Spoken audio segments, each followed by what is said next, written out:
Good morning everyone, আমি দেবযানী। আমার নতুন আরেকটি ব্লগে তোমাদের সবাইকে জানাই অনেক ওয়েলকাম। তো সকালবেলা ফ্রেশ হয়ে এখন রান্নাঘরে চলে এসেছি, এসে এখন চা বানিয়ে নিচ্ছি।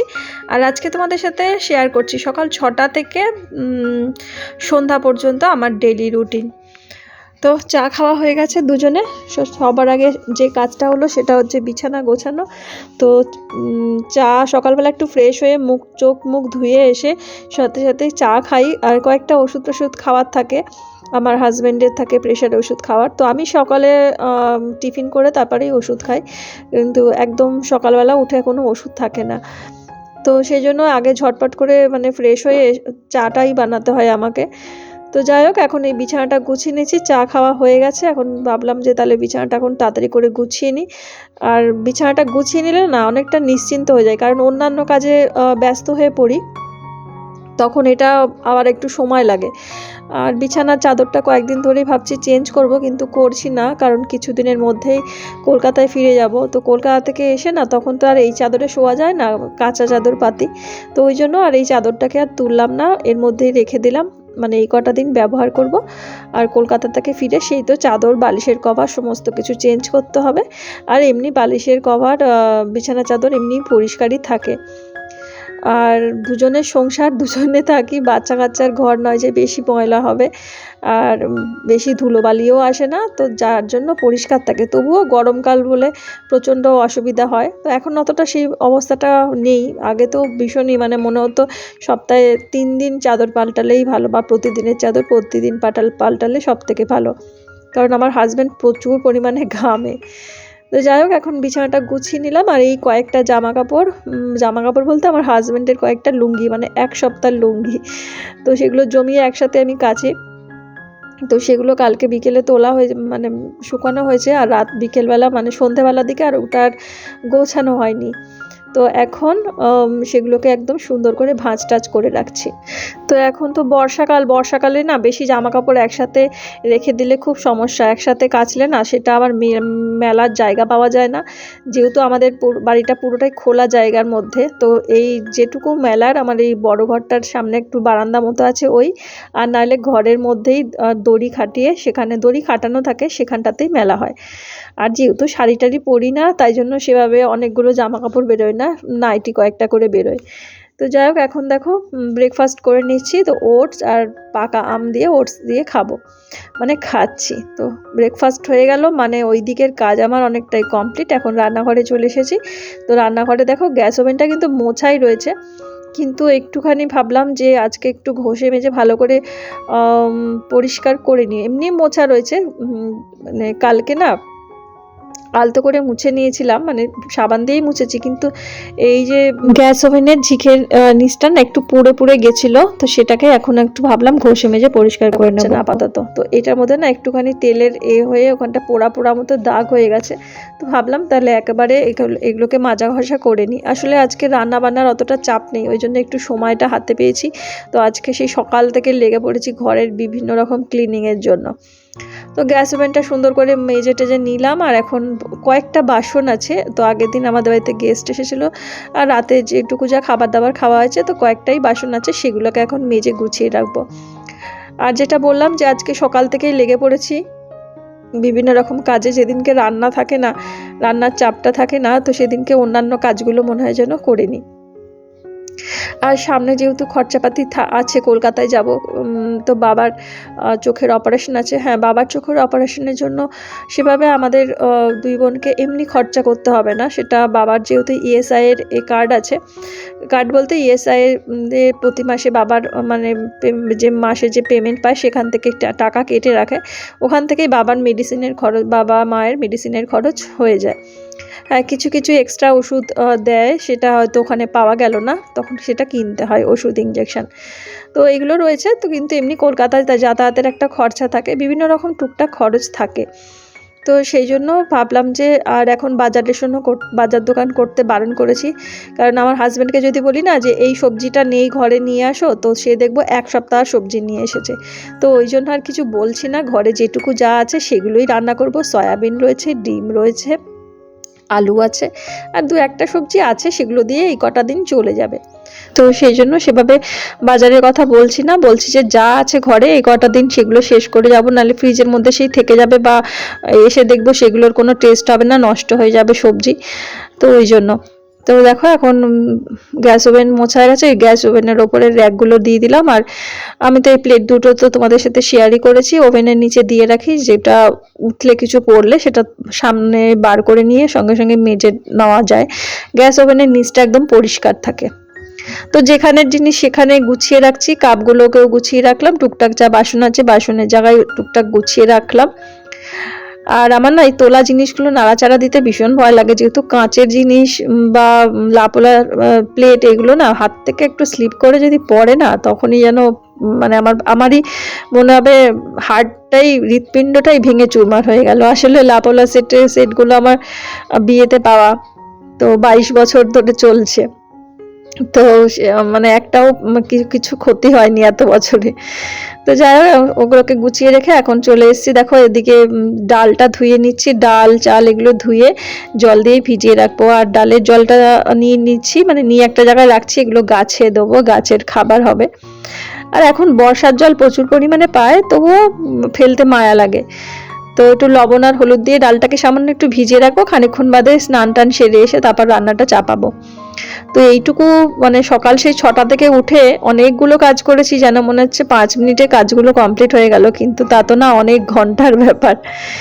তো এই চাল আর ডালটা একদম ভিজিয়ে দিলাম। আর আজকে হবে আলু সেদ্ধ ভাত, তো সেই জন্যই অতটা রান্নার চাপ নেই। আর পরপর এমনি বাজার টাজারেরও খরচাপাতি হয়েছিল, তো সেই জন্য বললাম যে আর একটু মানে পেটটাকেও রেস্ট দিতে হবে, কলকাতায় গেলেও আবার উল্টোপাল্টা খাওয়া দাওয়া চলবে, সেগুলোও থাকে। তো সেই জন্য সব দিকে দেখে মানে সব দিকে সাশ্রয় করতে হবে, সেই জন্যই এই ব্যবস্থা। তো চালটাও ভিজিয়ে নিয়েছিলাম, ধুয়ে টুয়ে ভিজিয়ে রেখে দিয়েছিলাম। আর আজকে না ওই কিছুটা ফ্রিজটা কিছুটা পরিষ্কার করেছি, ফ্রিজের যে মানে বাস্কেটটা থাকে যার মধ্যে সবজি থাকে সেটাকেও আজকে ধোবো। তো সেগুলোকে সব কলতলাতে রেখে এসেছি জল টল দিয়ে, ওগুলোকে আজকে ধুয়ে মেজে নেবো। আর আকাশটা একটু একটু মেঘলা মেঘলা করছে, আবার একটু একটু রোদ হচ্ছে, এখন যেরকম বর্ষাকাল যেরকম হয়। তো মেঘলা করেছিল, তো ওই জন্য ভাবলাম যে কলতলায় বসে ওইগুলোকে মেজে নিই, না হলে না রোদ থাকলে মাজা যায় না। দেখো কতগুলো জবা ফুল ফুটেছে ওদিকে, মানে আমাদের ওই দিকটা যেটা মাঠের দিক বা বাগানের দিক বলি, ওদিকেও বড় গাছে অনেক জবা ফুল ফুটেছে। তো দেখো ঘরটা এখন সাবান জল দিয়ে ধুয়ে নিলাম, মানে আজকে রান্নার চাপটা কম বলে এই কাজগুলোকে সেগুলোকে সেরে ফেলছি। তো ভিম লিকুইড দিয়ে ঘরটাকে ভালো করে একদম পরিষ্কার করেছি, ঘরের মধ্যে না কিছুটা সেই মুড়ির ছাতু পড়েছিল, সেই জন্য সেইগুলোকে একদম জল ধোয়া করে একদম, একটা বর্ষাকালে একটা তেলচিটে ব্যাপার আসে, তো সেইগুলোর জন্য একদম ঘরটাকে সাবান জল দিয়ে একদম পরিষ্কার করে নিলাম। আবার পাম্পে জল তুলবো, জল টল তুলে তারপরে আবার স্নানে যাব। তো সকাল থেকে এই ধোয়া মোছা এগুলো নিয়েই আজকে ব্যস্ত ছিলাম। সংসারের কাজের কোনো শেষ নেই, কত যে কাজ থাকে, কিছু কিছু সময় সেগুলোকে মানে আদেখা করে রেখে দিই যে না করব না, পারছি না, এরকম করি। আবার এক একটা দিন হয় মনে হয় যেন না সব কাজ আজকে শেষ করতে পারবো, আবার এক একটা দিন হয় যে না কোনো কাজই করতে পারবো না, শুয়ে বসেও দিন কেটে যায়। তো যাই হোক এগুলোকে ঝুড়িটাকেও মেজে নিলাম। আসলে না আলু রাখলে, আলু এখনের বর্ষাকালে আলুগুলো না কেমন একটা যেন আসছে, বাজার থেকে পরিষ্কার আলু আনা হচ্ছে, কাটলে ভেতরটা কেমন একটা হচ্ছে, বাজে হয়ে যাচ্ছে, বা ঘরে রেখে দিলে সেটা পচে যাচ্ছে। আর আলু আর পেঁয়াজ এই দুটো জিনিস যদি ঘরে পচে, সেখান থেকে মানে এত বাজে দুর্গন্ধ আসে কি বলবো। তো সেই জন্য এগুলো একদম পরিষ্কার করে নিলাম, নতুনভাবে আলু আসবে, নতুনভাবে পেঁয়াজ আসবে, যেটুকু যা আলু পেঁয়াজ পুরনো ছিল সব শেষ হয়ে গেছে। তো সেই জন্য এই বাস্কেটগুলো ধুয়ে আবার এখন এই রোদের মধ্যে রেখে দেবো। আর কয়েকটা জলের বোতল রান্নাঘরে খালি হয়েছিল, সেগুলোকেও সমস্ত ভরে নেবো। আর আমি দেখো ক্যামেরাটা অন করেছি, কিন্তু নিজের মনে কাজ করছি, হঠাৎ মনে পড়লো যে ক্যামেরাটা অন আছে। তারপরে আবার এদিকে মানে বৃষ্টির জল পড়ছিল বলে ক্যামেরাটা মানে অফ রেখে অন্য কাজ করছিলাম। তারপরে আবার যখন মানে ক্যামেরা অন করতেও ভুলে গেছি, মানে বাস্কেটগুলো মাজা ধোয়ার পরে জলের বোতলগুলো ভরেছিলাম, তো সেগুলো দেখো ভর্তি হয়ে আছে, কিন্তু ওই ভিডিও ক্লিপসটা নেই, মানে সেটা আমি মানে পজ করা ছিল, খেয়ালও নেই। তো যাই হোক এরকম আমাদের ভুল ভ্রান্তি হয় আসলে, মানে কাজের সময় তো কাজকর্ম করি, ফোন আসে তখন ওই পজ করে রেখে দিই আর পরে ভুলে যাই। তো যাই হোক এগুলো এখন এই দিকটা হালকা হালকা যে রোদের তাপটা আছে এর মধ্যেই শুকিয়ে যাবে। বৃষ্টি আসার আগে। তো এগুলোকে এখন এই রেখে দিলাম, জলটা ঝরে গেলে তারপরে ঘরে নিয়ে যাব। তো তারপর যাব স্নানে। আর দেখো স্নান টান সেরে এখন এই পুজো দিয়ে নিলাম। আর দেখো বাড়িতে যে মানে ফুলটা ফুটেছে আমি যে তুলবো সেটা আর সময় পাইনি, মানে তাড়াহুড়ো করে বৃষ্টি এসে গেছে ঝটপট করে না সমস্ত জিনিসগুলো ঘরে নিয়ে এসে আর ফুলটা যে তুলে নেবো সেটা পারিনি, আবার ভিজে যাব, শুকনো একটা জামা পরেছি, ওই করে আর ফুলটা তুলতে যেতে পারলাম না। তো স্নানের আগে যদি ফুলটা তুলে রেখে যেতাম তাহলে পুজোটা দিতে পারতাম। তো দেখো এখন রান্নাঘরে আবার চলে এসেছি। এখন একদিকে ভাত বসালাম আর ইন্ডাকশনে ডালটা সেদ্ধ করতে বসালাম। আর এখন একটু আলু কেটে নেবো, ওই যে বললাম আলু সেদ্ধ বানাবো। আর আলু সেদ্ধ বলতে আলু চোখা, অন্য সময় পটল থাকলে পটল আলু সেদ্ধ কাঁচা লঙ্কা ঘি দিয়ে খাই। আর আমার এখন কদিন ঝাল ঝাল একটু খেতে ইচ্ছা করছে। অবশ্য ঘরে যে কটা শুকনো লঙ্কা আছে না সেগুলো না ঝাল নেই সেরকম, অনেকগুলো করে দিচ্ছি তবুও সেটার মধ্যে সেই ঝাল ব্যাপারটা নেই। তো যাই হোক এখন এই আলুটা কেটে নিচ্ছি। আর আলুগুলোর মধ্যে না কেমন একটা দাগ, সেটাও আমি আবার কেটে বাদ দিলাম। তো এখন এর আলু আমার হাজবেন্ড বলছে এই আলুগুলো এখন হচ্ছে মানে স্টকে যেগুলো ওরা দোকানে রেখে দেয় সেইগুলো, কি মিষ্টি আলুগুলো, বলে ওই স্টকের আলুগুলো এখন বার করছে, ওই জন্য আলুগুলোর এই দশা। এখন সবকিছু স্টকে থাকে। এখন ইলিশ মাছগুলো যেগুলো স্টকে ছিল সেগুলো বেরোচ্ছে, সেগুলোর কোনো স্বাদ নেই, প্রচুর দাম কিন্তু স্বাদ নেই ভালো মতো। যতদিন না বর্ষাকাল পড়ছে ততদিন আর শান্তি নেই। সে আগস্ট সেপ্টেম্বরের দিকে গিয়েই মানে ভালো ইলিশটাই পাওয়া যায়। জুলাই মাসেও ভালো করে এখনো বৃষ্টি হচ্ছে না, তো আর মিষ্টি জল কোথা থেকে পাবে ইলিশ মাছকে খাবে। আর তাদেরকে তো সমুদ্র থেকেই ধরা হয়, এখন নদীতে ঢোকার আগেই ওদেরকে ধরপাকড় করে বাজারে নিয়ে আসা হয়। তাই জন্য ওদের যে নিজস্ব একটা টেস্ট, যে গঙ্গা বা মানে নদীর মধ্যে যে আসবে জলের মধ্যে মিষ্টি জল খেতে, সেটা আর ওদের হয়ে ওঠে না। গঙ্গা পায় না তার আগেই তাদের গঙ্গা যাত্রা হয়ে যায়। তো যাই হোক এখন দেখো ডালটাকে ফোড়ন দিয়ে দিচ্ছি। আজকে মসুর ডাল করেছি, আর আমার তো মসুর ডাল খেতে খুব ভালো লাগে। কালো জিরে আর শুকনো লঙ্কা আর একটা কাঁচা লঙ্কা দিয়েছি, কাঁচা লঙ্কাটা আসলে ডলে খাবো ওই জন্য দিয়েছি। আর রসুন পেঁয়াজ দিয়েও ডাল আমার ভীষণ ভালো লাগে। আর একটু ধনে পাতা দিলাম। আর ধনে পাতাটা দিলে না যেন খেতে বসলে কেমন যেন মনে হয় যেন শীতকাল শীতকাল একটা ব্যাপার আসে। এখন তো সারা বছরই ধনে পাতা টমেটো পাওয়া যায়, আগে তো পাওয়াই যেত না।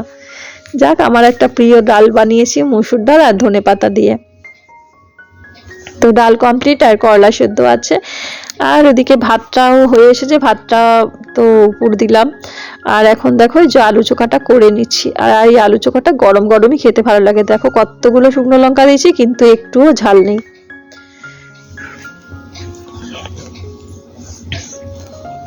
তো ছটপট করে যদি প্রেসার কুকারে আলুটা সেদ্ধ করি আর সেটাকে এরকম কড়ার মধ্যে নাড়াচাড়া দিলে, দেখো ভাবলাম কি যে হাতাটা আছে, হাতাটা যেহেতু বার করেছি হাতাটা দিয়েই করব, তারপর দেখছি না অসুবিধা হচ্ছে, খুন্তি না হলে হয়। তো আলু চোখা কমপ্লিট, করলা সেদ্ধ আছে আর এদিকে ডাল রয়েছে। এই দিয়ে দুপুরবেলা দুর্দান্তভাবে খাওয়া হয়ে যাবে।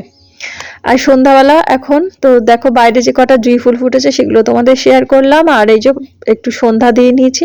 আর এখন আমরা এই ধূপটাই জ্বালাই, বেশ একটা ধুনো ধুনো মতো ধোঁয়া ধোঁয়া মতো হয়। আর এইটার মধ্যেই আমার হাজবেন্ড আবার একটুখানি ধুনো দিয়ে দেয়, তো দেখো সাদা সাদা মতো একটা ধুনো রয়েছে। তো দুজনে এখন চা খেয়ে নিচ্ছি সন্ধ্যা পুজো দেওয়ার পরে, তারপর ভিডিও এডিট করব।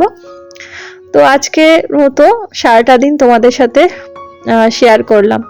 প্লিজ ভালো লাগলে সাবস্ক্রাইব করো, পাশে থেকো।